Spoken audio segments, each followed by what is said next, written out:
Muito bem. Então, a aula passada a gente terminou tratando os modos de endereçamentos que a gente tem no MIPS. Então, recapitulando, você tem... Pode colocar os slides no site, por favor? Eles estão junto com os vídeos, no Entendi. mesmo lugar, Entendi. tá? Obrigado. E acho que eu coloquei num link notas de aula lá da página também, talvez tenha. O segundo não tenha, mas lá junto com o vídeo com certeza tem. Beleza, valeu. Que junto com o vídeo ele sobe os slides anotados já. Entendi. Então é mais útil, eu acho. Então os modos de endereçamento, você tem imediato diretamente na instrução, você tem uso de registrador colocando o número dele em um dos campos RS, RT ou RD da instrução. E aí você tem o modo usado no load e no store, por exemplo, que é endereçamento base, onde você usa o conteúdo de um registrador como endereço base e soma a ele um offset. E você também tem o modo usado nas instruções de branch condicional, né, que seria endereço relativo ao PC, onde você pega o imediato e usa isso como um offset a ser somado no valor atual do PC. Sempre lembrando que tem um vezes 4 envolvido aí, antes da soma, que não está explícito nesse slide. E tem o que ele chama de pseudo-direto, né, endereçamento pseudo-direto, que é o modelo usado nas instruções de jump, onde você tem 26 bits lá dentro da instrução, que é um endereço, e você precisa usar os outros bits mais altos do PC para concatenar e formar um endereço de 32 bits. Muito bem.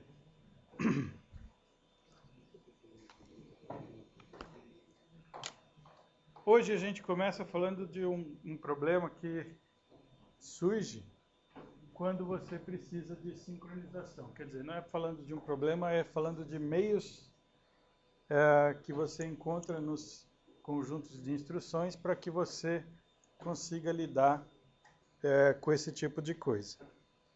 Então, eu não sei quantos de vocês já tiveram experiência com algum tipo de programação concorrente, né, programação paralela, talvez em cursos de SO ou de sistemas distribuídos. Mas o fato é, você pode ter, então, num ambiente multiprocessador, aí, multithread, você pode ter dois processadores ou duas threads compartilhando áreas da memória, onde você pode ter um deles escrevendo e o outro lendo, ou os dois lendo, ou os dois tentando escrever, certo? Então, o que você não pode deixar acontecer é o resultado do programa ficar imprevisível dependendo de quem chega primeiro no dado. Então, se você não fizer nada e tiver dois processadores usando uma certa variável, um deles escreve e o outro lê, se você não sabe se o cara escreve primeiro e o outro lê, ou se o P1 escreve primeiro e o P2 lê, ou se o P2 primeiro lê, depois o P1 escreve, você acaba não sabendo que resultado vai dar o programa, porque o P1 muda o valor da variável. E o P2 pode usar isso para computar outra coisa. Então, se mudar o valor da variável, muda o resultado que o P2 produz. Então, esse é o tipo de problema que aparece quando você está fazendo programação paralela, que você tem que cuidar para que não seja um resultado imprevisível, né? Você sabe o que você quer que aconteça, então você tem que forçar que aquilo aconteça. Então, dependendo da tua lógica, pode ser que seja necessário o P1 atualizar, o P2 atualizar. O ponto é, talvez você não queira que tenha essa corrida que ele chama, essa data race, né? Então, os dois têm que se sincronizar, porque senão o resultado vai depender da ordem de acesso. E tem uma série de problemas que pode aparecer aí, então, em programação concorrente. Esse é um dos exemplos. Aqui, você precisa de algum suporte do hardware para conseguir garantir isso, né? Então, quem já fez alguma coisa de programação concorrente, talvez tenha mexido com locks, né, com travas, onde você define regiões críticas no código. Então, o que é isso? Você tem lá o seu código, Você tem lá o seu código e você coloca uma trava definindo um pedaço do código como sendo uma região crítica. O que é ser uma região crítica? Eu posso ter vários processadores ou várias threads executando ao mesmo tempo. Porém, quando a minha thread entrar nessa região, eu tenho certeza que todas essas instruções serão executadas de forma atômica. Isto é, todas executam ou nenhuma executa. Tá? Então, você garante ali uma região do teu programa onde não vai ter acesso concorrente aos dados em que ele está usando. Tá? Se outro processador tentar usar um dado para o qual você adquiriu o lock, ele não consegue. Só a hora que você liberar essa trava é que os outros poderão utilizar. Então a ideia é essa, é você proteger um pedaço do seu programa que é sensível a ter esses problemas de concorrência. E para isso, você precisa do suporte do hardware, para garantir que essas instruções lá em assembly vão ser feitas de forma atômica. Tá? Então, o que você tem? Você tem instruções, operações de acesso à memória que são atômicas, que te permitem definir operações atômicas, regiões atômicas. Então, o que acontece? Você faz uma coisa que pode aparecer, você faz um read e é garantido que entre um read e um write não vai ter nenhum outro acesso àquele mesmo endereço que você está usando. Certo? Então, aí você define a atomicidade. Isso pode aparecer nos conjuntos de instruções de várias maneiras. Né? Então, você pode ter coisas que costumam ser chamadas de test and set, load and increment, ou coisas assim. Dependendo da arquitetura, aparece uma instrução ou outra. O fato é que você consegue, pensando um pouquinho, você percebe que todas elas são equivalentes no que você consegue implementar. Isto é, elas são usadas para implementar travas, né? Para você conseguir fazer regiões críticas. Então, um teste em set seria ler um endereço, se ele for 0, você já incrementa para 1, que é basicamente eu estou adquirindo um lock. Certo? E aí ele garante que ele faz esse teste e esse incremento de forma atômica. Então, porque qual é o problema? Se a leitura e a escrita, nesse caso, não forem atômicas, você, para adquirir uma trava, pensa na trava como uma variável que seja 0 ou 1. Se for 0, está liberado, você pode pegar e usar. Se for 1, alguém está usando, você tem que ficar esperando. Aí você lê a variável, testa para ver se é 0, sim, é 0. E nesse meio tempo, alguém foi lá e escreveu 1. Aí você vai lá, escreve 1 e diz, posso usar, e tudo continua. Quer dizer, entre você ler e receber o 0, alguém foi lá e escreveu 1. Isto é, ele pegou a trava. E aí você acha que ela estava liberada. E você vai lá e escreve 1 por cima e continua usando, continua achando que a trava está com você. Quer dizer, aí os dois acham que pegaram a trava e vai dar o problema. Então a escrita e a leitura têm que ser atômicas. Quando você testa uma posição dessa de memória que funciona como uma trava, entre o teste e você escrever, não pode ter nada acontecendo naquela posição, senão você não garante que você não vai ter um problema de concorrência. E esse suporte tem que ser no hardware.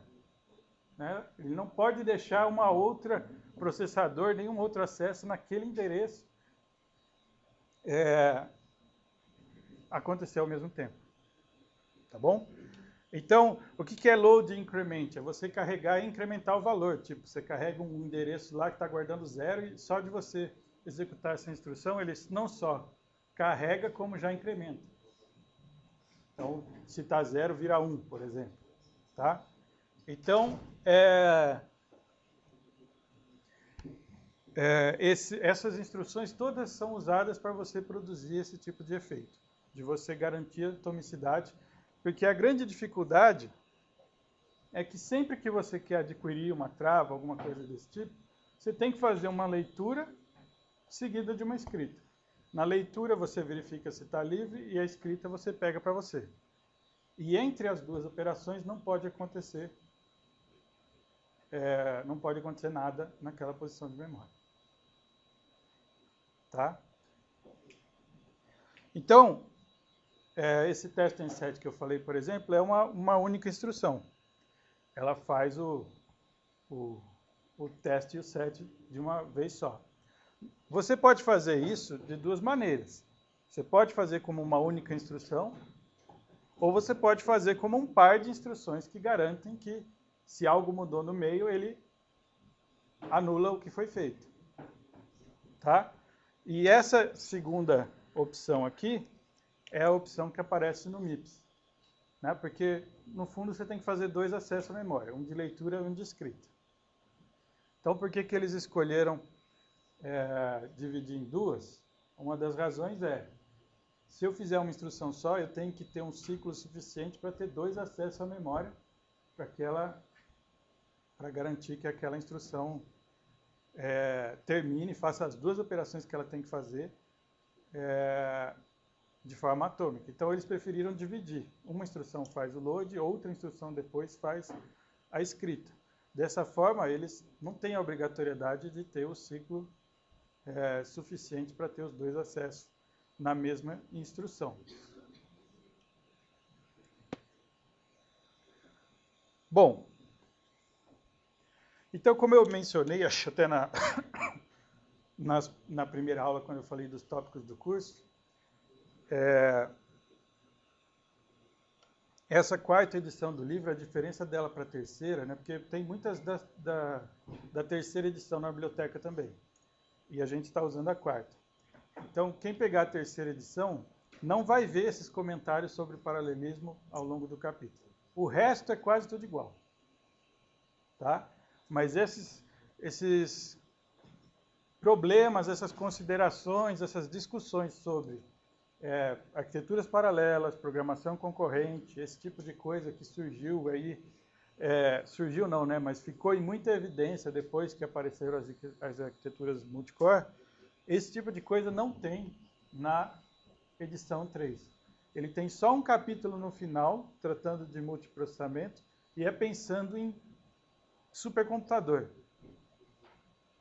Tá? Pensando em problemas de clusters e etc.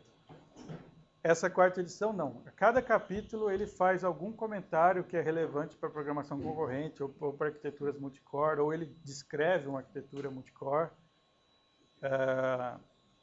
Acho que, eu não lembro se é num capítulo ou se ele tem um apêndice, mas ele também descreve GPU, que é uma arquitetura massivamente paralela. Então, esse tipo de coisa que você não acha na edição 3 do livro. Mas estudar o assembly, estudar como calcula desempenho, estudar como é que é a aritmética de computadores, e como é o projeto do processador, é praticamente idêntico nas duas edições.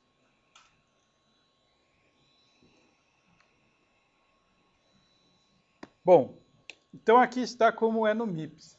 Tá? Ele, como eu falei, ele adota a estratégia de duas instruções. Então você vai ter loading link e store condition.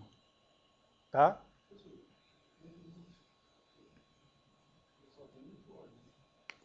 Só, mas você pode ter um multiprocessador, né? Você pode ter uma máquina com vários MIPS. Com memória compartilhada.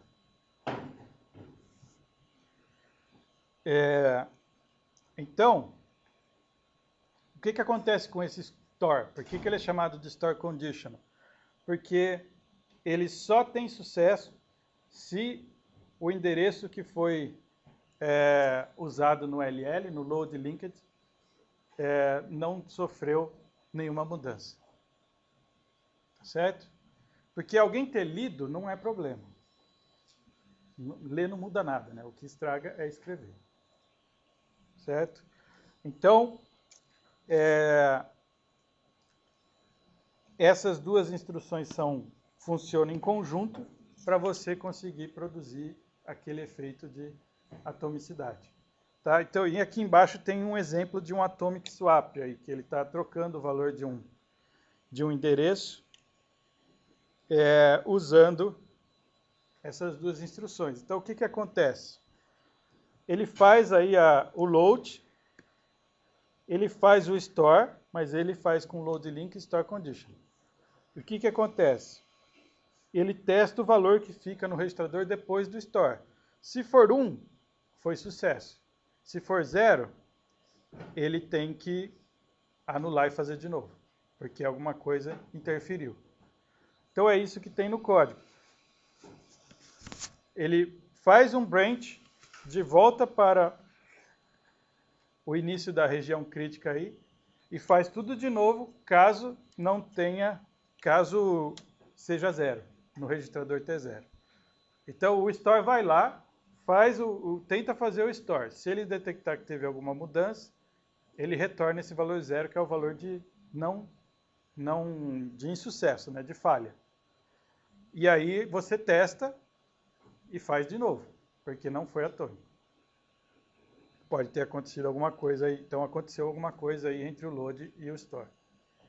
Né? Aí se não aconteceu nada, ele continua aí, sai da região e continua a execução do programa.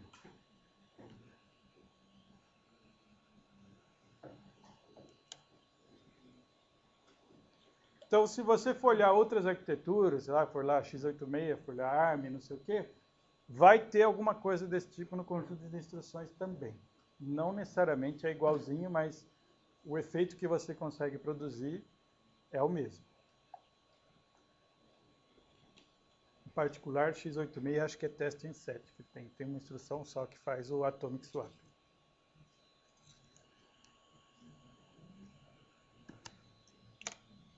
Muito bem.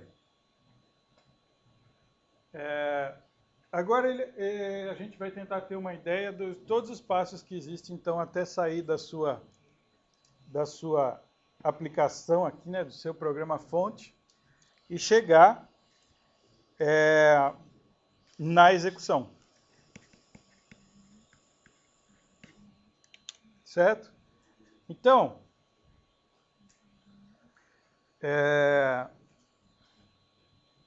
o que você tem? Você tem um programa escrito em linguagem de alto nível aí, né?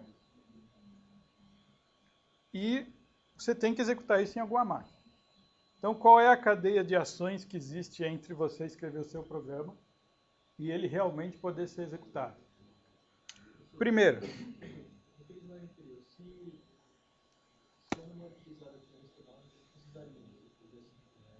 aí é outra história. Aí ela faz isso para você. Isso. Essa coisa de atomicidade tem muito também no curso de banco de dados, né? Assim, as operações têm que ser atômicas, etc. Então é uma noção similar. E o que a memória transacional faz é meio que garantir isso, como o SGBD garante para você no curso de banco de dados.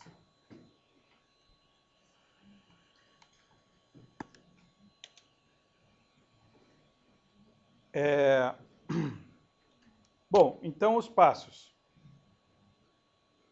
Os passos que a gente tem aqui são os seguintes. Você sai do seu programa de alto nível e alguém tem que transformá-lo até que você chegue na linguagem de máquina mesmo, nos bits lá no código executável. Bom, o primeiro passo, então, é compilação. Tá? O compilador vai pegar essa sua linguagem de alto nível, trabalhar em cima do programa fazendo uma série de análises, uma série de transformações, as quais a gente não está tratando aqui nesse curso, né? Porque esse é o curso de arquitetura, então, mas a gente tem que mostrar para vocês a interface aí, né? Como é que sai do código-fonte e chega até o processador, que é o que a gente vai focar depois no curso. Então, essas transformações aqui que o compilador faz para tirar do programa-fonte e virar assembly, vai ser tópico do curso de compiladores. Mas, basicamente, ele faz uma série de análises para tentar entender se o programa está sintaticamente correto, etc. Né? Vocês já compilaram algum programa na vida e vê o compilador te dá um monte de mensagem de erro, etc., até que você faça a coisa sintaticamente correta. Logicamente, pode estar errada, certo? Você já compilou vários programas, executou e ele não funcionou, porque ele estava sintaticamente correto, mas não fazia o que você queria. Você achava que ele fazia, mas ele não fazia. Então, isso não é trabalho do compilador, isso é seu trabalho de corrigir. Então, o compilador vai transformar a linguagem de alto nível em algo como o que a gente viu nos nossos exemplos aqui. Certo? Mas isso aqui ainda não é tudo. Né? Tem uma série de coisas ainda para transformar isso realmente em algo que a máquina consiga executar. Isso é só o primeiro passo que tem na lista aqui nesse slide. Aí, o montador tem que gerar o código objeto. O código objeto é o assembly com com uma formatação, com alguns dados lá de endereço já computados, etc. Depois tem mais um slide falando um pouquinho mais sobre isso. Depois entra o que a gente chama de linker, que é o cara que ajusta os endereços. Porque normalmente você compila os programas em vários módulos, você usa no seu programa uma biblioteca que foi compilada previamente e está armazenada em outro lugar. Você não compila as bibliotecas toda vez que você compila um programa, porque isso seria um trabalhão, tá certo? Se a biblioteca não muda, por que eu vou ter que ficar compilando ela toda vez que eu vou compilar o meu programa? Então, as coisas que vocês chamam de biblioteca, eu estou falando de printf, de scanf, as coisas que você usa em C, por exemplo, ou qualquer outra linguagem que você chame funções externas, aquelas que você está definindo no seu programa. Então, isso daí tem que ser ligado ao seu programa, tá certo? Porque tem que acertar os endereços. Quando você faz a chamada para ela, onde ela vai estar na memória? Não sei. Aí você pode fazer essa ligação estática ou ligação dinâmica, né? E a partir daí, sim, você consegue ter, então, um programa executável. Tá? Então, tem todos esses passos até você conseguir ter o loader, que é o cara que abre lá o arquivo executável e sabe carregar o programa na memória e disparar a execução do programa. Então, existem formatos especiais para arquivo objeto, existem formatos para os arquivos executáveis. Os formatos mudam entre SO, por exemplo, o Windows tem o formato dele, o Linux, o Unix tem um formato diferente. As informações são praticamente as mesmas, mas o jeito que elas estão guardadas é diferente. Então, no Windows você tem lá o exe, que você não consegue executar no Linux, porque não é o mesmo formato de arquivo que os loaders do Linux estão esperando. Então, no Unix, o formato de binário usual é o ELF, que não é o formato que o Windows está esperando. Então, você também não consegue levar. Então, mesmo que você tenha um PC que é exatamente a mesma máquina, portanto, é a mesma linguagem de máquina, você tem Windows e você tem Linux, você não consegue executar o mesmo binário nos dois, tá? Porque os formatos são diferentes.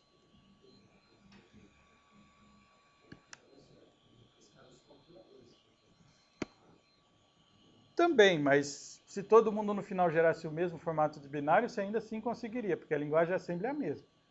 O compilador é o responsável por gerar o assembly. Né? O problema é que quando passar ali do objeto para o linker, não sei o que, aí fica tudo diferente. Então aí o arquivo final não é executável nos dois. Mas se você pegar o assembly puramente na mesma máquina, não vai ser a mesma sequência de instruções, porque o compilador é diferente, mas vai ser o mesmo conjunto de instruções. Tá? Então, a compilação em si não é o problema. O problema é depois. A montagem, a ligação e etc., que forma arquivos de jeitos diferentes. Como eu já até mencionei para vocês, é muito comum as pessoas enxergarem o compilador como o cara que já gera tudo isso. Né? Porque você chama o compilador e praticamente você já recebe o binário pronto. É que no fundo ele chamou as outras ferramentas e é transparente para você. Então quando você faz GCC alguma coisa, ou você vai lá no Visual Studio e manda rodar, no fundo está passando por essas fases, é que você não vê.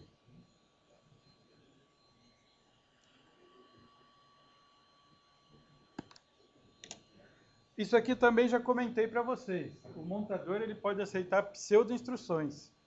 Tá? Então, toma cuidado que às vezes você pode ler um programa escrito em MIPS que tem instruções que eu não falei para vocês, apesar que eu não falei todas, mas aparece coisas com formatos, por exemplo, que eu falei que não existia. O MOV com 2 registradores, mas espera aí, não tinha que ter 3 registradores? Não tinha nenhuma instrução que tinha só 2 registradores.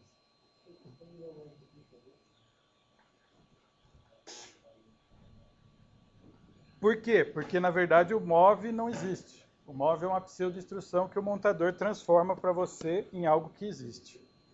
Né? Então, no MIPS, o MOV é implementado como uma adição com zero. E aí tem uma série de coisas, né? Já falei que não tem teste para menor, não sei o que, tem só o igual e o diferente, e aí você combina com SLT para fazer os outros.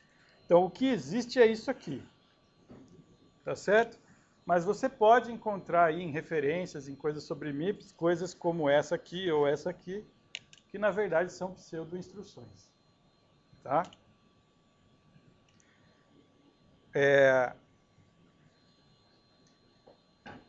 Então, o que acontece se você estiver escrevendo o programa assembly na mão e começar a usar as pseudo-instruções é que o montador ele reserva um registrador temporário aqui para ele, que ele chama de AT, para fazer essas armazenagens de valores temporários, porque algumas vezes uma instrução vai explodir em mais de uma, né? E ele usa esse registrador reservado para o montador fazer esse tipo de cálculo temporário.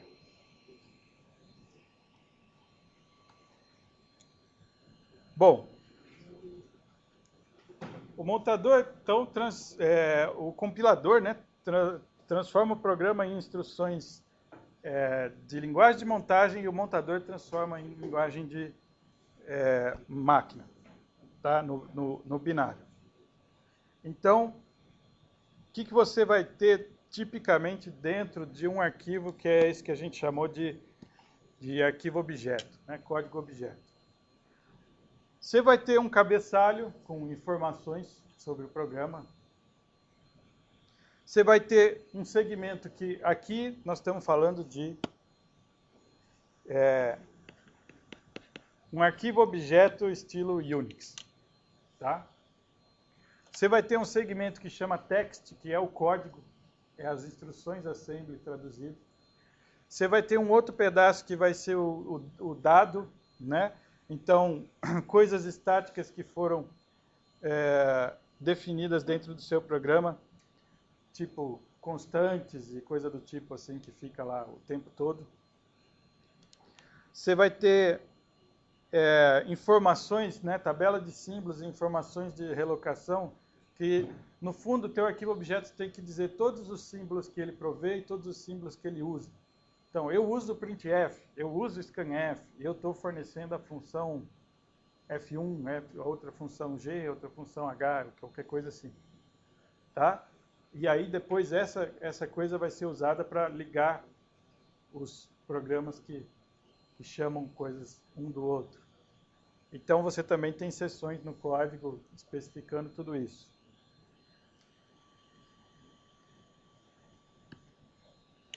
O linker vai lá, como eu falei, e vai realmente produzir aquele binário executável.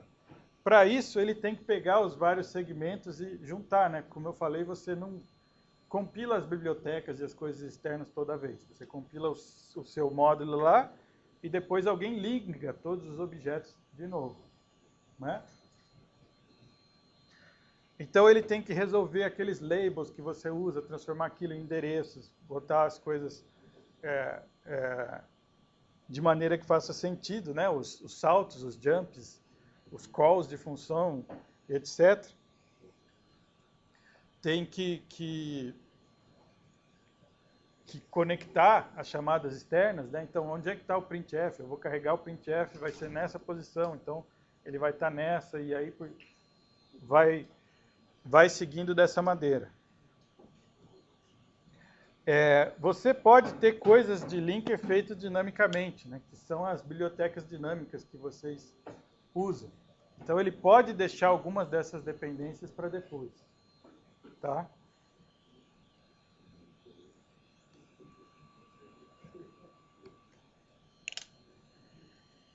Então, aqui é uma sequência de 6 passos para dar uma ideia para vocês do que você tem que fazer para carregar o programa. Então, o loader, o que ele vai fazer? Ele vai ler o cabeçalho para conseguir extrair as informações que ele precisa, isto é, onde começa cada segmento e esse tipo de coisa. Ele vai criar ali o espaço de endereçamento que esse programa precisa, baseado no tamanho dos segmentos e quantidade de dados, etc. Copia as instruções, né, que copia o segmento de texto para a memória, e aí vai falar para o processador, ó, salte para a primeira instrução do seu programa.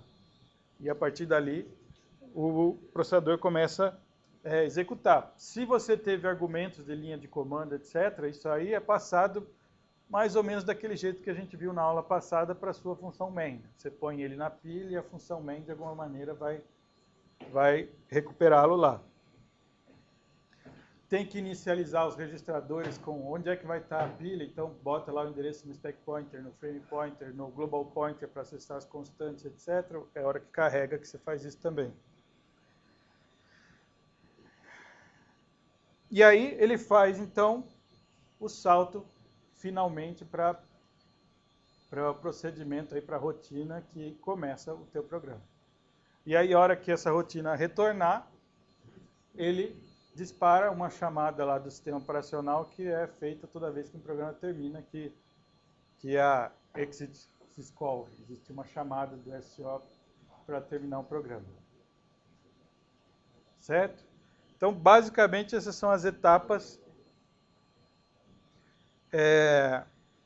para você conseguir carregar um programa e executá-lo na memória.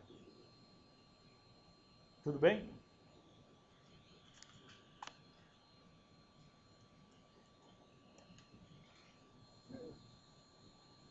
Dúvidas?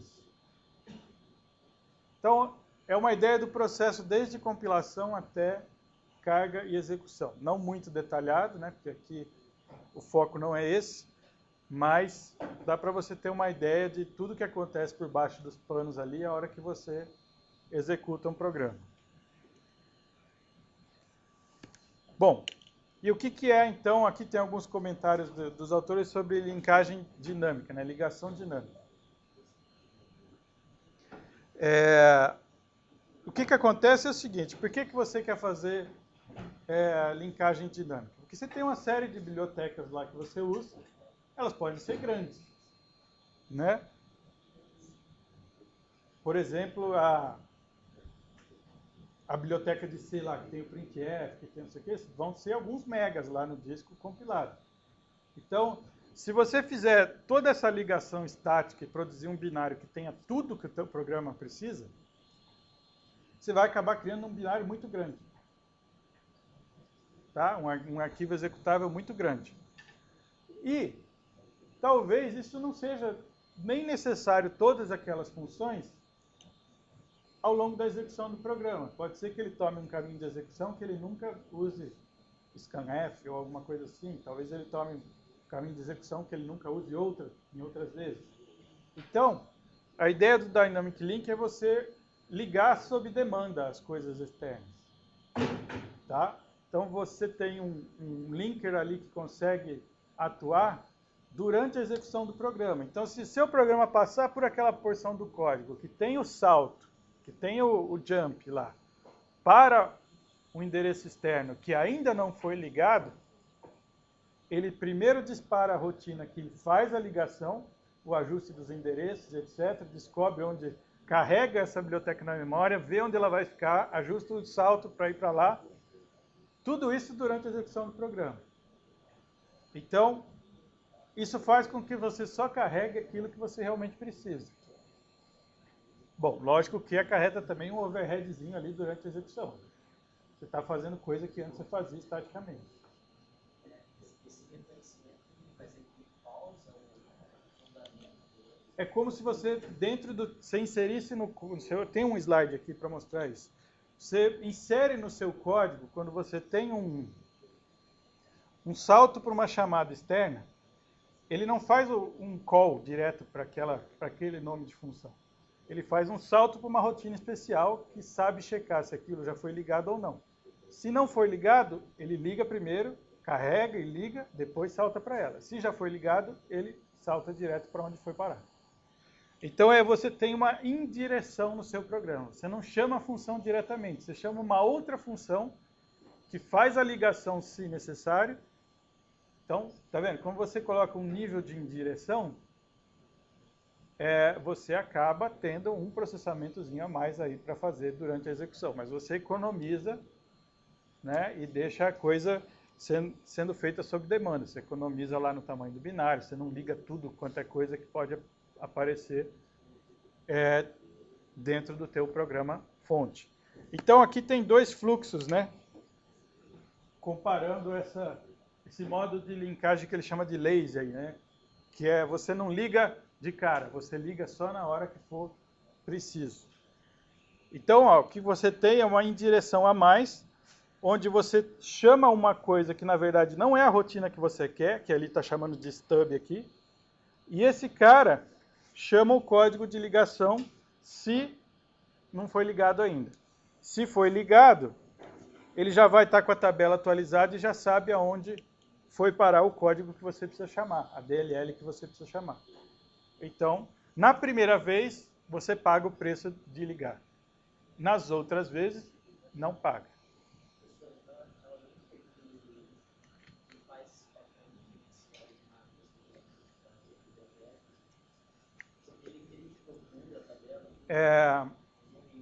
O montador começa a preparar uma tabela de símbolos com todas as funções que você precisa, etc. E aonde estão as suas funções do código que ele gerou. E depois o linker usa isso e usa a carga, onde vai parar, onde é que eu consigo pôr, etc. E faz a ligação dinâmica. Nesse caso aqui, dinâmica. Ou faz tudo estaticamente, monta um binário gigante com todos os códigos dentro dele. Você consegue fazer isso facilmente no GCC também, acho. Acho que você nem precisa acessar o linker direto. Acho que tem alguma linha de comando do GCC que você diz para ele que você quer criar um binário estático. Então, você faz um programa que use printf, coisas externas, e liga essa flag e você vai ver o tamanho que fica o binário. E não liga e compara os dois para você ver.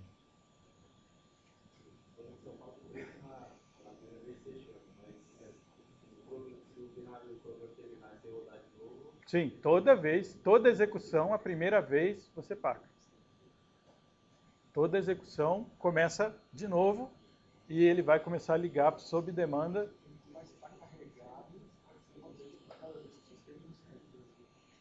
Se você terminar o programa, se você continuar com ele na memória ali, tudo bem, ele não vai fazer de novo.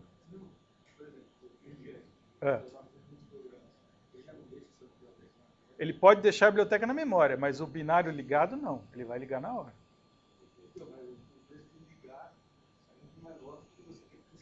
Pode ser, sim. Pode ser que faça alguma coisa. Aí tem que ver SO por SO e as otimizações que tem por baixo, mas pode ser que... É possível, né? No nível do sistema operacional tem um monte de coisa ali por baixo que é feita de maneiras a economizar, né? Então, aí depende também em que mundo você está, né? Essa preocupação existe muito mais em máquinas com recurso limitado. Então, se você for estudar um curso de SO, estudar um Linux, sei lá, ou um Windows, as coisas vão ser feitas de um jeito. Se você for estudar um Android, as coisas vão ser feitas de outro jeito. Tá? Então, se você algum dia for estudar um Android da vida ali no baixo do capô, né? For tentar ver o que jeito realmente a Google implementou o Android, você vai ver um monte de coisas que é para ter desempenho. Porque ele não pode gastar nada extra. Ele não está numa máquina onde as coisas são, vamos dizer assim, memória abundante, processador abundante, etc. Então, ele é feito para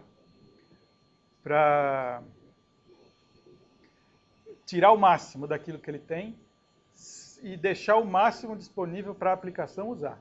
Então, o SO usar o mínimo possível. Nem sempre o Linux e o Windows são feitos com isso em mente, porque não precisa, né? Simplesmente porque não precisa. Eu vou te dar um exemplo que eu lembro de cabeça. O Android é uma máquina virtual, certo? Que roda a sua aplicação, ele tem uma máquina, um Java ali, né? Adaptado pela Google. A máquina chama Dalvik, certo? E é como se fosse uma máquina virtual Java, mas eles mudaram o formato, mudaram o bytecode, limparam um monte de coisa para ficar mais eficiente. Tudo bem. Então, toda aplicação que você executa tem que ser executada numa máquina virtual.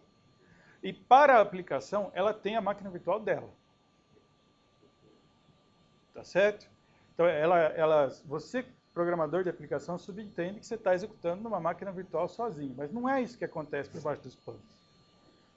O que acontece é que ele carrega o código da Dalvik, que ele põe numa região de memória que ele protege de escrita, que ele põe um monte de trap para não ter alteração nenhuma e não sei o quê, e dá essa mesma máquina para todo mundo. Mas a aplicação acha que ela tem uma cópia para ela, mas ela não tem.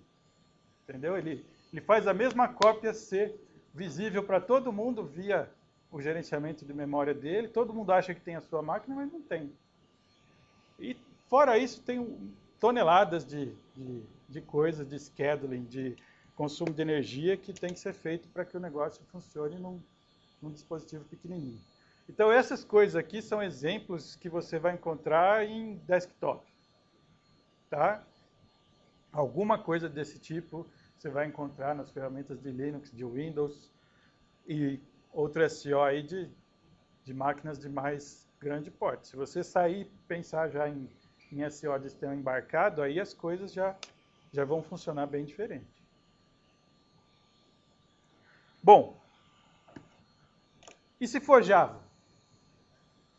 Né? Eu acabei de falar, Java é máquina virtual, dando o exemplo do Android, né? Então, Java você tem o programa, você tem o compilador e ele não vai direto fazer montador binário de código nativo da máquina que você está executando.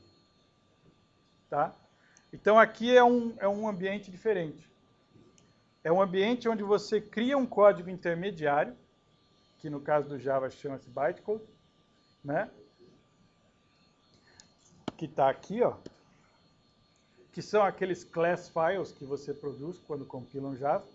Aquilo não é o assembly da máquina que você está executando.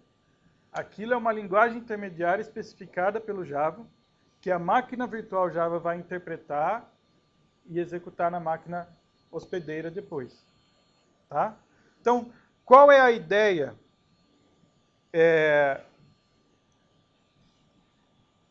Por que Java foi feito assim? Porque eles querem que você tenha aqui sua aplicação e aqui o seu hardware.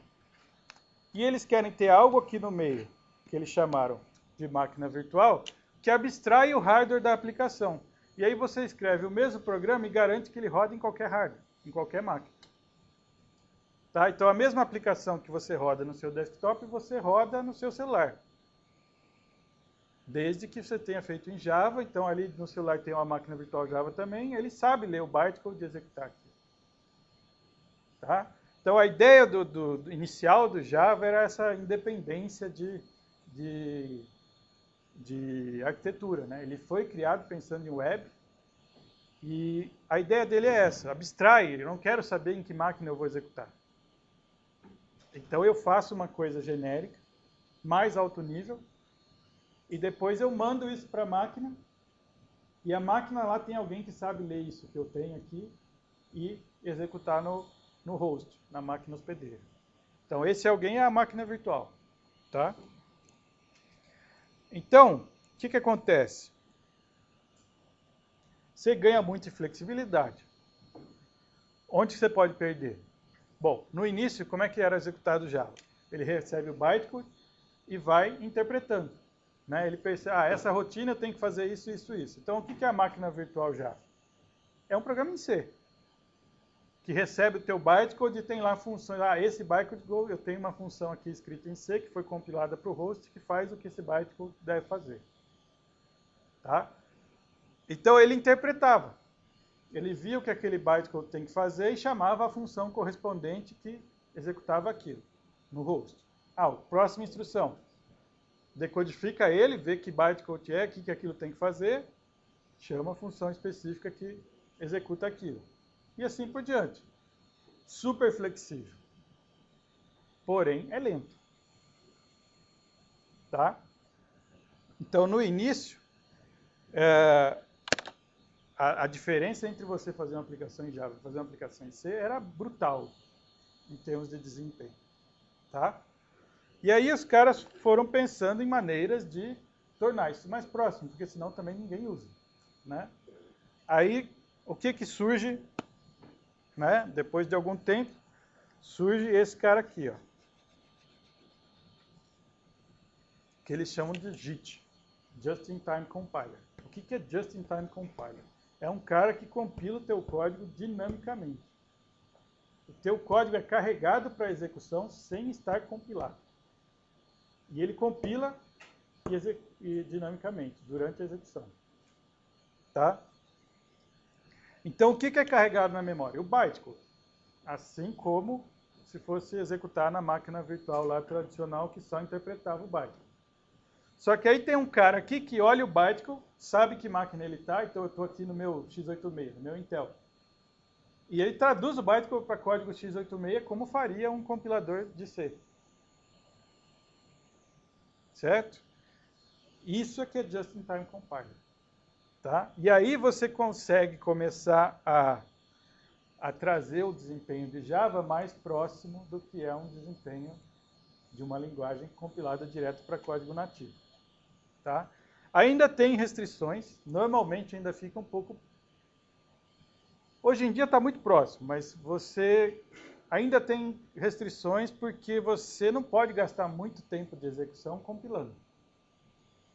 Então você acaba fazendo uma compilação com menos transformações, menos otimizações do que você faria se estivesse trabalhando offline para gerar o binário já otimizado e depois executar. Então, durante a execução não pode aparecer uma janelinha lá, espere, compilando. Certo? Ninguém quer isso. E aí, você não pode perceber que seu programa está sendo compilado enquanto ele está executando. Então, ele tem uma série de restrições que não aparecem num compilador estático. Porém, ele tem vantagens. Uma das vantagens é essa que está salientada aqui nessa caixa de texto aqui à esquerda. Compila bytecode de métodos quentes. O que é método quente? Ele consegue perceber, como ele está em tempo de execução, ele sabe por onde o teu programa está passando. Então, ele pode escolher, eu não vou compilar o programa inteiro. Ou, eu não vou otimizar o programa inteiro. Para que eu vou gastar esforço de otimização numa função que é executada uma vez só? Ele concentra os esforços deles nos pedaços de código que são muito executados pela tua aplicação. Então, você vai lá ter um laço, você vai ter coisas do tipo, onde você fica boa parte do teu programa processando ali dentro. Ele identifica isso, porque ele está durante a execução. O compilador estático não tem como identificar isso. Só se você fizer um profile, né, executar a aplicação uma vez, gravar um profile e aí dar isso de entrada para um compilador estático. Aí é outra história. Mas o estático não executa o programa. Então ele não sabe quais são as funções mais quentes. E essas funções mais quentes podem variar de acordo com a entrada. Então, numa execução, o código quente pode ser uma função, em outra execução pode ser outra. Tá? Esse cara sabe, porque ele está acompanhando a execução. Então ele vai lá e otimiza o ponto-chave, entendeu? Aquele lugar onde eu sei que isso aqui é importante, isso aqui vai dar muito ganho. Essa é a ideia do hot methods aqui, tá? Que eles chamam de hot. É o cara que é executado muitas vezes, é o cara que eu tenho que me preocupar. O resto, posso até interpretar, não faz diferença. Ou eu compilo, mas não otimizo. Tá? Porque fazer uma compilação sem muita preocupação com o desempenho também não é tão difícil. Né? O duro é você compilar e ficar otimizando, aplicando algoritmos para que o código seja mais eficiente. Mas a questão é, você está pagando um preço. Você está pagando o preço de compilar durante a execução. Tem que compensar. Então, o que ele faz? Ele compila e gasta tempo só nos caras que vai fazer muita diferença no final na execução. Os caras que não vai fazer diferença, ele faz o mínimo ou não faz nada. Fala, ó, isso aqui interpreta. Não quero saber disso. Então, o que tem máquinas virtuais que faz? Você começa a execução do programa, o teu programa começa a interpretar tudo. Fica lá interpretando. Aquela coisa meio carroça no começo. E aí ele percebe, pô, essa função foi chamada já 20 vezes, 50 vezes, 100 vezes. Chama o JIT. Essa função vai ser compilada, vai ser otimizada. A próxima vez que entrar nela, ele não interpreta, ele chama o código rápido. Ah, outra função, ó, já foi chamada 50, 100, 200 vezes, beleza. Compila aquela também. E aí ele vai, sob demanda, chamando as funções para compilar e otimizar o código que está sendo gerado. Certo? Mas você, programador, não vê nada disso acontecer. Você faz a sua aplicaçãozinha Java lá, compila, gera o bytecode e fim. Isso tudo acontece depois que o ponto .class é carregado para a execução. Certo? Então, o compilador Java que gera o bytecode, ele é totalmente ignorante de qual arquitetura final vai ser executado o código. Pode ser no seu laptop, pode ser no seu celular, ele é totalmente ignorante disso.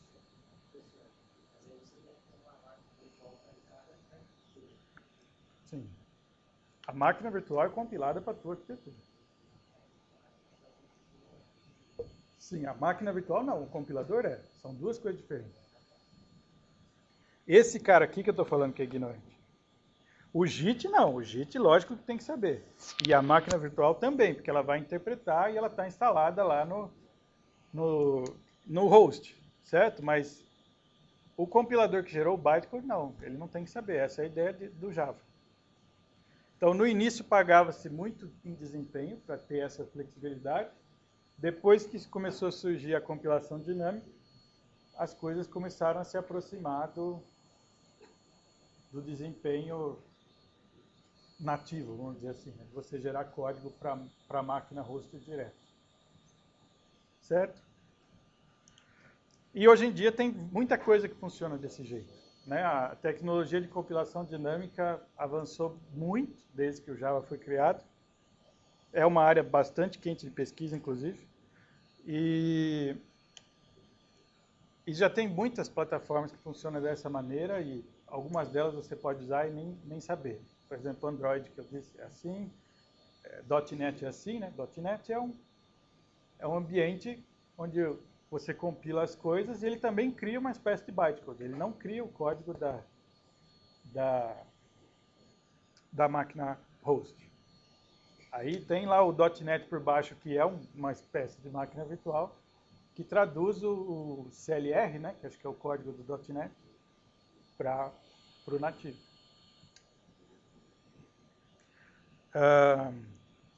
Muito bem.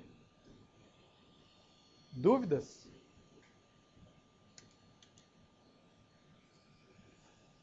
Então, coisas de virtualização envolvendo máquina virtual, tem muito disso por baixo.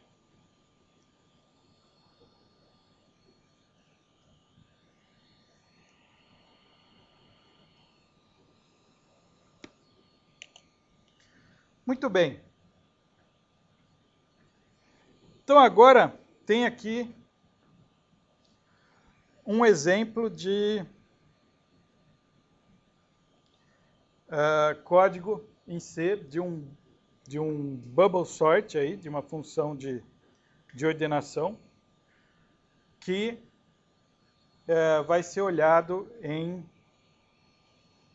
assim, tá? Então aqui tem o procedimento swap, que é um procedimento de troca, né? Que é um folha, e tem o procedimento sort em si, que usa o swap. Tá? Então, acho que esse é o último exemplo que a gente vai analisar aqui no capítulo passo a passo a tradução para o Assembly. Então vamos fazer o seguinte. Gastem aí 2 minutos pensando em como você escreveria isso em Assembly. Que eu mostrar a resposta não ajuda tanto.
E esse aqui, você está falando V no A0, é o base do vetor.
Fora esse? Pode.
Vamos lá olhar a versão dele desse código aí?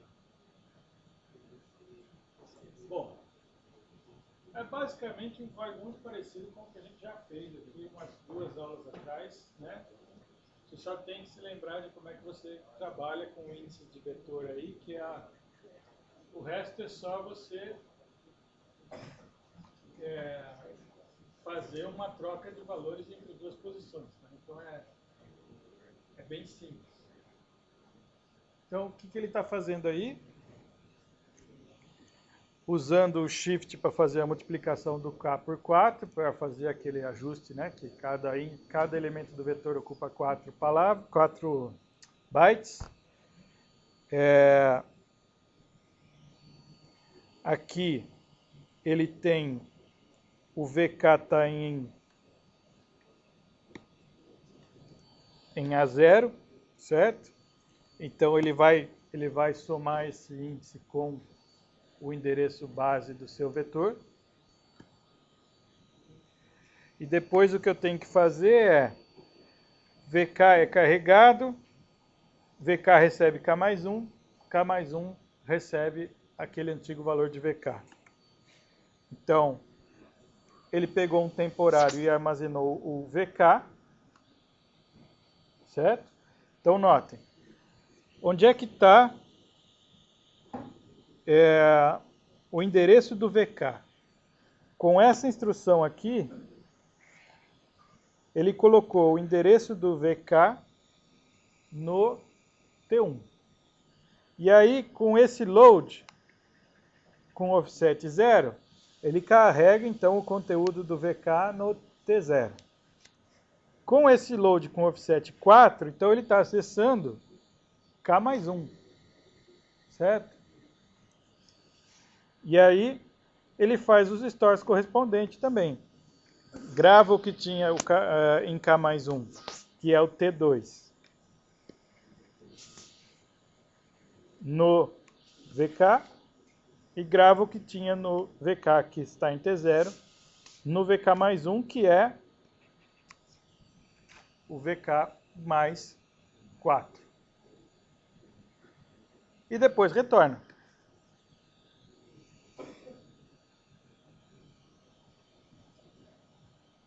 Professor, falou que não aceita o próprio search, né? Você indexa aqui, consegue mudar do lado do... O offset é um inteiro, é aquele imediato. E o T1 é um registrador que dentro tem o endereço base. Normalmente é essa a ideia. Não, não. A load é do formato I, só tem 2 registradores, o destino e um fonte, que é onde fica o base. É. A instrução tem sempre que estar escrito com o formato completo.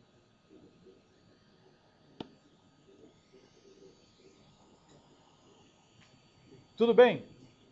Então aí você entra na rotina que vai chamar ela, que é a rotina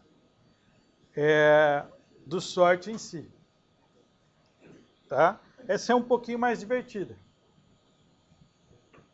Mas também é basicamente um conjunto de operações num vetor e uma chamada de função. Então, alguém tem alguma dúvida nessa? Para tirar? Então, agora pensem um pouquinho sobre essa. Mais uns 2, 3 minutos para vocês. No anterior aqui. Diga. Tá na memória, na pilha, né? Ou no RIP, tanto faz. Aí depende se foi dinâmico. Sim, mas aquele lá normalmente é para dado estático, constantes, essas coisas do tipo. Não necessariamente esse aqui vai estar lá. Pode ser que apareça, mas não. De qualquer maneira vai estar na memória, isso é o que importa. O data é fixo. O data está lá definido no binário de um certo tamanho, etc. O RIP e a pilha que são os dois que são dinâmicos. É para cima. Isso, normalmente. Mas não obrigatoriamente, tá? Depende da implementação, depende da arquitetura. Não...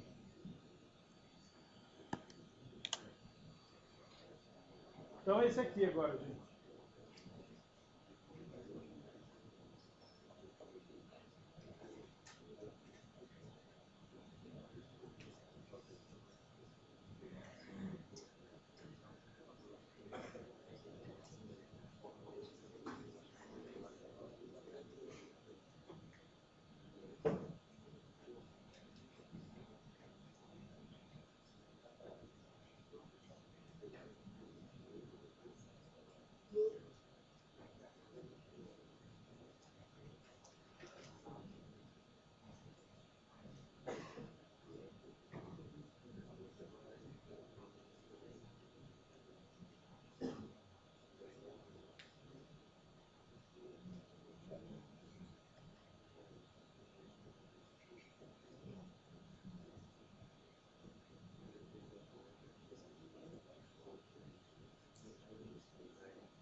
Acho que sim, né? Não tem time. O J tá aí? Tá. Então acho que é K. Desculpa, acho que é N.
Quais são as?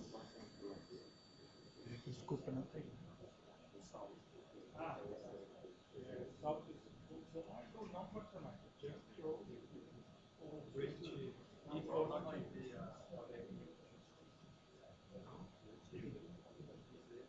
Não. Vai.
Vamos olhar aqui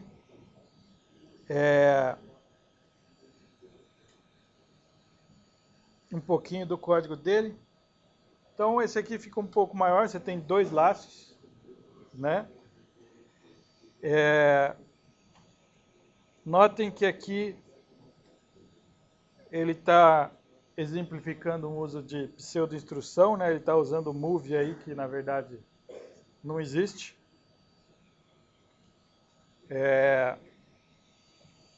Então o que ele está fazendo aqui, ó? Bom, primeiro o que a gente tinha que fazer? Você tem que fazer um laço em I, de 0 a N, e um laço em J, de I-1, J maior ou igual a 0 e VJ maior que VJ mais 1, swap. Certo? Então você tem umas condições para testar e o corpo do laço mesmo é só chamar swap. Né? Não tem outro processamento dentro do laço. Então o seu trabalho aqui é construir basicamente os condicionais aqui do laço. Então, o que ele faz aqui? Testa, né? Ele zerou, começou o I com 0, começou com I igual a 0, E aí ele compara se o T0, que para ele é... Vamos conferir. É um temporário, não é nenhuma das pré-definidas. Tá. Então ele testa se S0 maior ou igual a S3, isto é, se maior ou igual que N. É isso que ele vai querer descobrir com esse SLT. Tá? O N é o S3, porque ele moveu do A1 para o S3 aqui no início. Então, ele está salvando o N aqui no S3 e o I, né?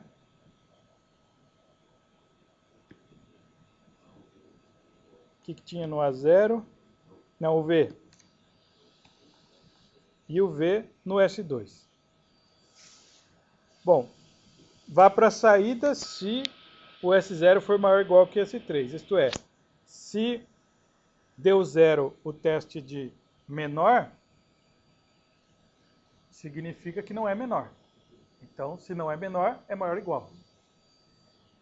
Certo? Então, aí ele usa isso, o SLT combinado com o Beck, para fazer o teste do maior ou igual. E aí, você tem que ir para a saída. Notem que esse exit 1 está aqui, no outro slide. Por quê? Ficava muito grande, como ele está usando vários registradores, ele tinha que fazer aquele negócio de salvar a pilha e restaurar a pilha no final. Né? Aí não ia caber todas as instruções lá no mesmo slide, ele fez separado. Então, ele usou RA, S3, S2, S1, S0. Então lembra, os S e o RA ele tem que salvar se ele vai usar. E no final, ele restaura. Certo?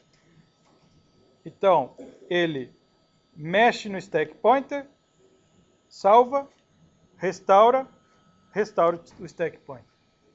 Tá? Então, esse código ele separou aqui porque esse código não é o procedimento lá, o corpo do procedimento. É só a manipulação da pilha. Então, o código do corpo está aqui. Logo, o programa todo seria aquele código inserido aqui dentro. Certo? Então, aqui só tem manipulação da pilha. Então, mandar para exit 1 é dizer restaura a pilha e vai embora. E retorna. Certo? Que é a condição desse cara aqui, né? Quando o I for maior ou igual que N, acabou o for externo. Então, acabou. Não tem mais nada depois do for, né? Então, acabou o procedimento. Bom, aí ele inicializa o J com I-1. Inicializa o J com I-1, fazendo um add I. E aí ele faz o teste para ver se J é menor do que 0. Certo? É isso? É. Se o S1 menor do que 0. Se não for, vai para exit 2. Então, o que ele está fazendo aqui? Se J for menor do que 0, vai para exit 2. Tá? Se não for, significa que você tem que fazer o trabalho lá e chamar o swap. Onde é que está a chamada do swap? Só para vocês lembrarem, é o JOL aqui. Certo? Então, o que ele está passando antes disso? O swap recebe dois parâmetros, V e J. Então, se você ver aqui, ó, passagem de parâmetros e chamada, o comentário feito aqui à direita. Então, esse pedaço do código está fazendo a preparação dos parâmetros e a efetiva chamada do swap. Aí, o que o swap faz quando retorna? Quer dizer, o que acontece quando retorna do swap? Você decrementa o J e salta de volta para o teste, né, da condição de parada do laço interno. Tá? Aí ele vai ficar, então, vindo daqui para cá, enquanto você estiver no for interno. Aí o for interno uma hora acaba lá, ele chega na condição de parada, você incrementa o i e salta para testar a condição do for externo. Tá? Então essas duas setas vermelhas que eu fiz agora delimita esses dois laços aqui. Tá? Então, o J tem que ser maior ou igual que 0 e o VJ tem que ser maior do que VJ mais 1. Certo? E você decrementa o J. Esse decremento do J já apareceu aqui embaixo. E isso daqui, o que ele está fazendo aqui no meio? Ele está pegando o VJ e o VJ mais 1 e fazendo a comparação deles para decidir se está ou não na condição de parada.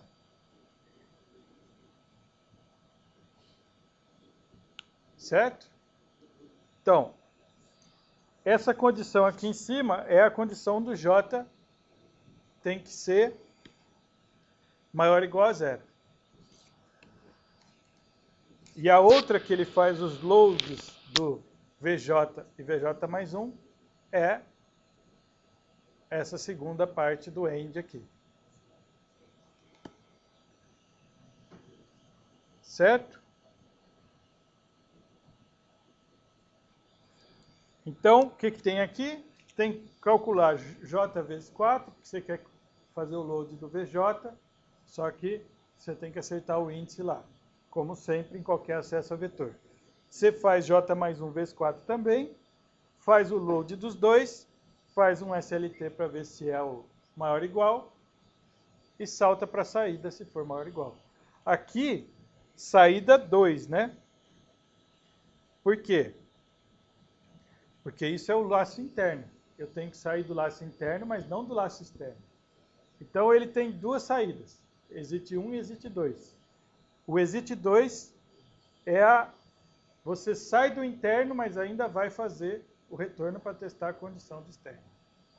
E o exit 1 é quando você vai embora de vez e vai para o código de restauração da pilha. Está aqui, ó.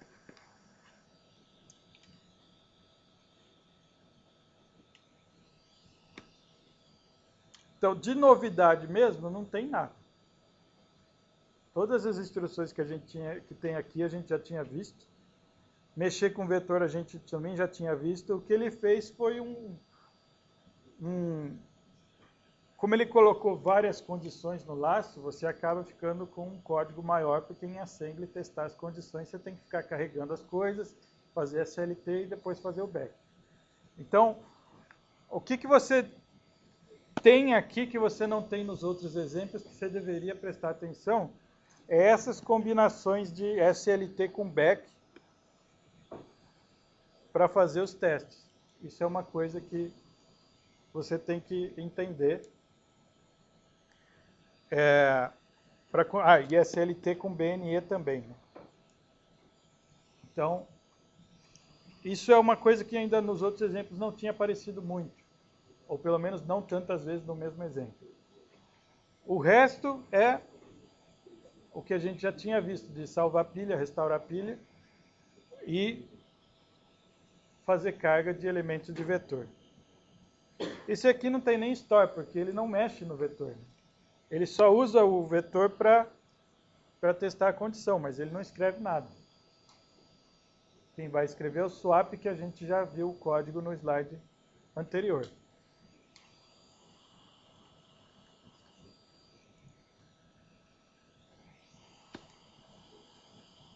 Muito bem. Então, agora tem aqui uns comentários, né, um slide para fazer uns comentários sobre o efeito de otimização do compilador em cima do código. Tá? Então, que tem aqui? Contagem de instruções, números de ciclo que o código levou para executar, CPI e performance relativa, você comparando 3 níveis de otimização do GCC. Certo? Então, aqui estão os níveis de otimização. Aliás, 4 níveis, né?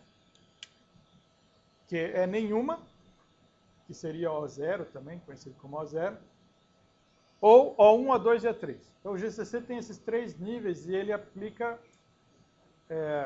a ideia é como se ele aplicasse cada vez mais otimizações conforme você vai aumentando aí o valor do O. Tá?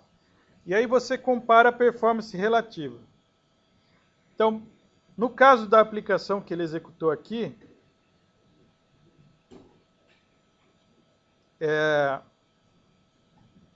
a diferença entre O1, O2 e O3 não é muito grande em termos de desempenho, certo? Pode ser que fique, tá? Dependendo do programa que você está compilando, pode ser que fique grande. Mas olha a diferença entre o 0 para o O1, O2, O3. Tá? Então, isso aqui é vezes, né? Então, chega aí a 2,5 vezes mais rápido para esse exemplo de aplicação aqui.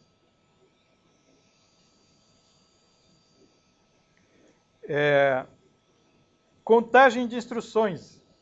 Olha que beleza. Então, o compilador gerou, sem otimização, quase 120 mil instruções para o programa. Depois que ele otimizou, sobraram 40. Então, lembra que eu falei que quando você gera o seu código, você não põe otimização nenhuma, ele vai fazendo a tradução ali dos pedaços da maneira mais direta possível. Ele gera muita instrução redundante, etc., que ele já poderia reaproveitar, mas ele não se preocupa com isso, porque depois ele passa os algoritmos limpando. Mas se você não compila o seu programa com algum O, ele não vai passar. Então, no caso aqui, esse programa, com a geração pura e simples, 120 mil instruções. Passando o A1 já cai para menos de 40 mil. E aí você fala, mas veja só, teve uma leve subidinha aqui, se você olhar entre O1, O2 e O3.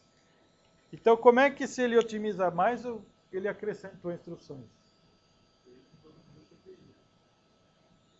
Mas por que ele pode aumentar o número de instruções?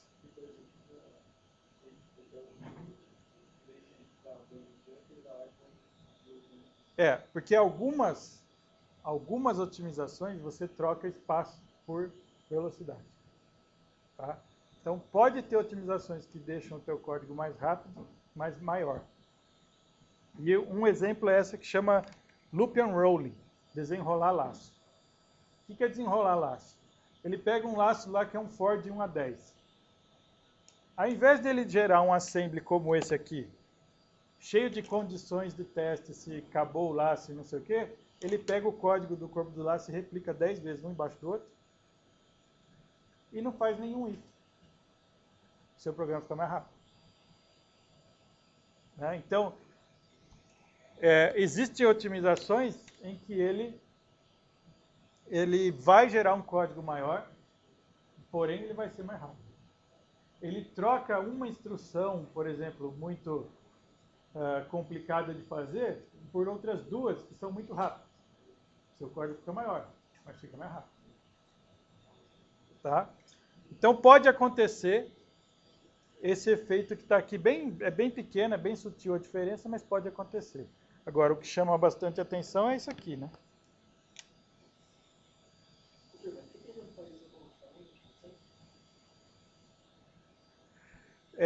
Você pode não querer, porque é muito difícil depurar. Se você está depurando o programa, ou principalmente se você está depurando o compilador, o código otimizado é muito mais difícil de você ler o assembly e fazer sentido dele. Porque não é o que você escreveu, é uma coisa que foi trabalhado muito em cima. E tem outras coisas. Como ele tira todas essas instruções, como é que você faz depuração passo a passo? várias coisas que estão no teu código-fonte sumiram, porque eram redundantes. E você fica tentando dar next, next, next, e ele acompanhar na execução o seu next, next. Mas sumiram, como é que ele vai acompanhar? Então, depuração não funciona muito bem com código muito otimizado. Então, o normal é você desenvolver o programa compilando sem otimização, e a hora que você tem certeza que ele está certo, está verificado, você acabou, aí você gera a versão otimizada do código. Então, você pode até colocar lá "-g" e "-a3". Ele compila, mas a depuração não vai funcionar direito. Principalmente nessas coisas de next, next, next, ou você colocar um breakpoint, você põe um breakpoint numa sentença do código-fonte que ele jogou fora. Aí a coisa não funciona bem, entendeu? Para você, ser humano, fazer a depuração, e principalmente para você usar essas ferramentas que acompanham a depuração passo a passo, a otimização atrapalha.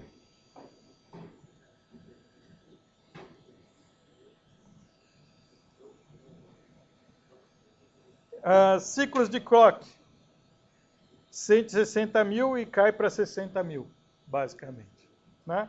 Que está diretamente relacionado ao desempenho, né? Aí ao ganho de desempenho. CPI.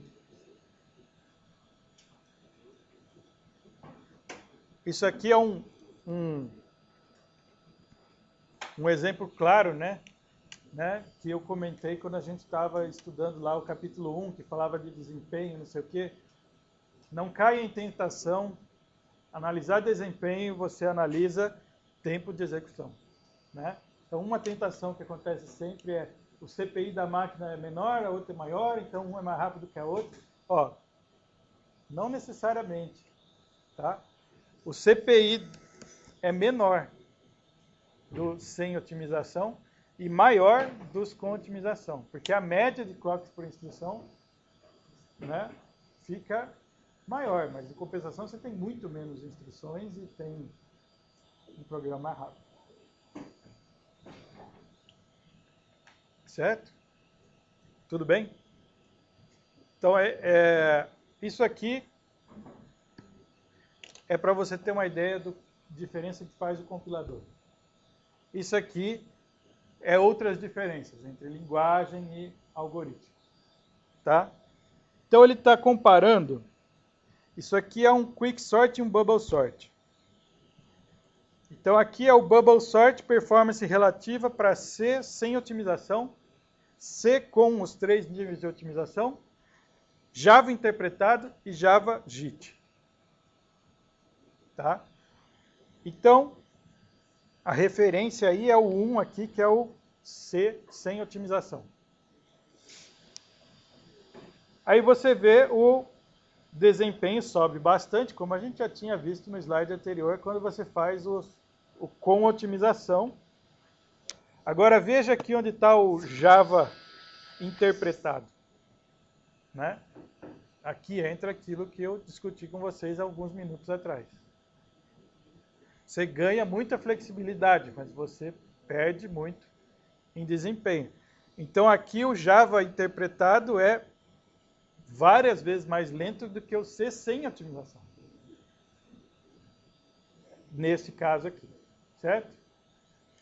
Mas se você passar para o JIT, né, aquela tecnologia que surgiu depois de compilação dinâmica, ele vai otimizar o código e hoje em dia, como eu disse, já chega perto de um código de um compilador em C, em muitos casos. Tá? Então aqui já a diferença já não é tão grande, né? Existe uma diferença, mas ela já é bem pequena. Dependendo de qual é o teu objetivo, já justifica usar um Java, que teoricamente é uma linguagem que a produtividade é bem maior. É mais fácil de aprender e de codificar as coisas em Java do que em C. Isso é meio, linguagem é meio gosto do freguês, né? Mas em linhas gerais, Java é tido como uma curva de aprendizado bem mais fácil do que C. Bom, e o Quicksort? Quicksort mais ou menos a mesma coisa.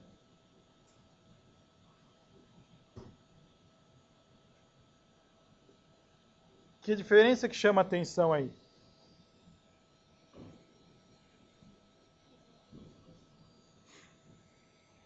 Tem alguma coisa que chama atenção no gráfico do Quicksort? Esse cara chama atenção, né? Esse cara chama atenção. Que agora ele está perdendo de longe do C compilado com otimização. Por quê?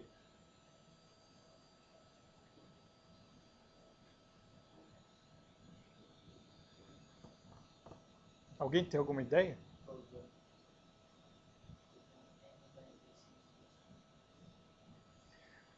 Provavelmente está mais relacionado com a diferença de tempo da própria aplicação. Como você está compilando dinamicamente, um programa que rode muito rápido, o tempo que você gasta compilando ele dinamicamente, você não consegue amortizar com o ganho que você tem depois executando a aplicação. O Quicksort é muito mais rápido que o BubbleSort. Então, nesse gráfico não tem, mas no livro tem até a tabela com os tempos de execução. E o tempo de execução do Quicksort é muito mais rápido do que o tempo do BubbleSort. Então, como ele compila o Quicksort, e aí o Quicksort executa muito rápido, esse tempo que ele gastou compilando, ele não consegue recuperar na execução, porque mesmo sem otimização, ele já é rápido. Certo? Então, aqui é uma diferença, o algoritmo levou com que o JIT não consiga ter um desempenho tão bom. Por isso que eu falei que o JIT leva você perto, mas depende da aplicação um pouco.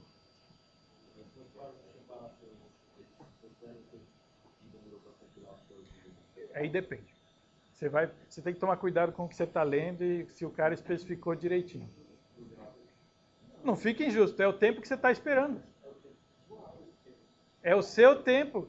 É o enter e o tempo que você leva para... É o tempo que você tem que usar.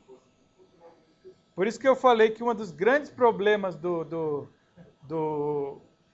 da compilação dinâmica é você pagar o preço da compilação durante a execução. Você tem que compilar muito rápido. Mas não dá, tem um limite, certo? Agora, então, um programa que executa muito rápido, você vai fazer pouca coisa. Vale a pena compilar dinamicamente? Provavelmente não.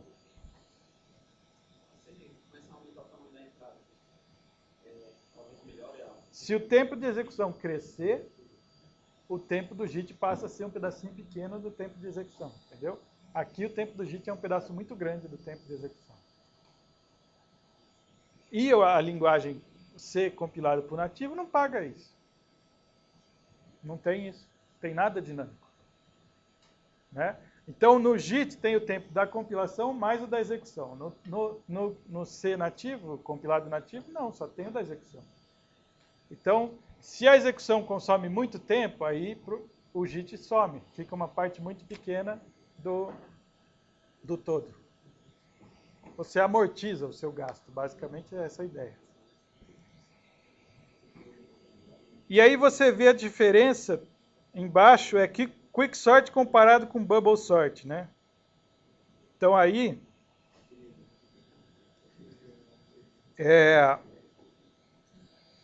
a referência é o BubbleSort.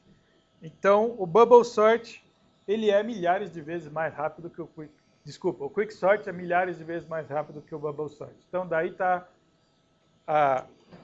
o gerador disso aqui.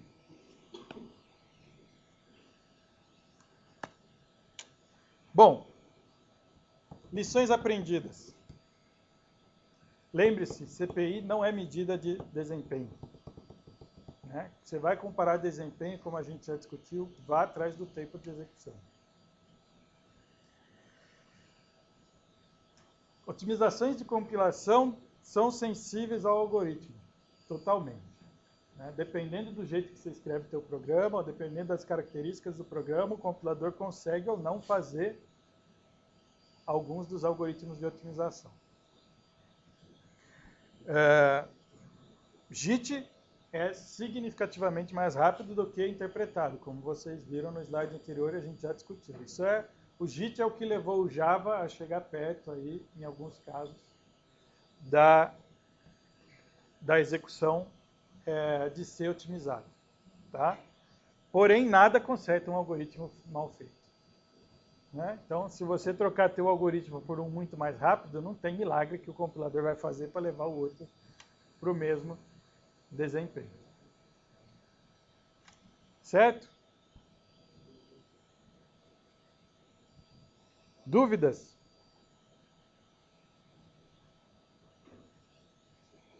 Se vocês forem olhar depois os conjuntos de slides, vai ter mais slides após desse, que são slides referentes àquelas sessões de curiosidades do livro, para quem quiser se aprofundar em alguns detalhes aí de arquiteturas e de geração de código, tá? Mas eu vou encerrar o capítulo 2 por aqui e a aula também. Até segunda, né? Hoje é quarta.